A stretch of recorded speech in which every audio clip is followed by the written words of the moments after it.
আলাইকুম ছোট্ট বন্ধুরা, আশা করি তোমরা সবাই ভালো আছো। আজকে আমি তোমাদেরকে স্বরবর্ণ শিখাবো। চলো শুরু করা যাক। বিসমিল্লাহির রহমানির রহিম।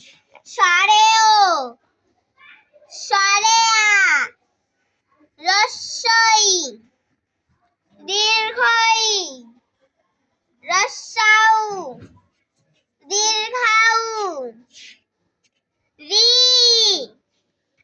এ, ওই, ও, ও।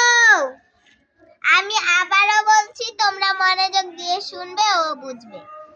স্বরে ও, স্বরে আ, রস্বই, দীর্ঘই, রস্বউ, দীর্ঘাউ, রি,